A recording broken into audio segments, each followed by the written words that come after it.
Today I am making a pink and white drip cake. I start prepping this cake the week before. I cover the board and I emboss it with letters. These are PME Fun Fonts. And after 24 hours, once the fondant has firmed up, I go over it with some gold luster dust mixed with Rejuvenator and just paint in those letters. I love doing this, I find it really therapeutic. This was a 3-layer 5-inch lemon drizzle cake with a vanilla buttercream filling. So for this I use my 4-egg amount and my lemon drizzle recipe. You can purchase and download my recipes and my batter quantity charts through the Stan Store on my page. Once they had baked, I pricked them all over while they were still warm and just brushed over the lemon drizzle and just let that all sink down into the cakes while they're still warm. Then once they'd cooled, I wrapped them in cling film and levelled them off the next day. I added some more lemon drizzle just so they were really sweet and lemony. And you can see here, because I bake low and slow, my cakes don't rise a lot, so they don't need to be levelled off very much. And I do the upside down method to ganache my cakes, so I ganache the top, flip it upside down, and then fill the layers and stack them.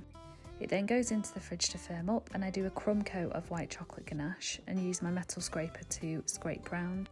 Fridge again to firm up, and then I do that again with another layer of white chocolate ganache.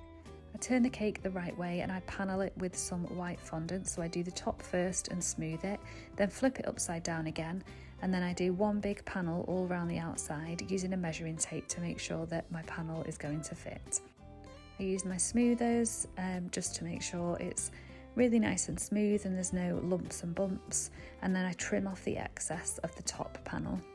These Flexi Smoothers from Sugar and Crumbs are really good at getting rid of that seam up the back of the cake. You can hardly see it once you have smoothed it out.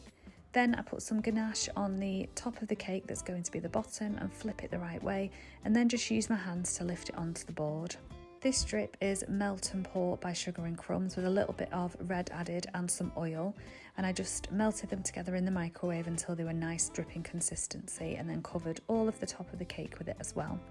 I piped a swirl all over the top with vanilla buttercream, and this was a drop flower rose nozzle, and then added the decorations, which was macarons and Ferrero Rocher chocolates, a 60 icing topper, some spheres, and some little meringue swirls as well. And here is the finished drip cake, and that's how I do a drip cake from start to finish. I pretty much do it like this each time, whether it's fondant or buttercream.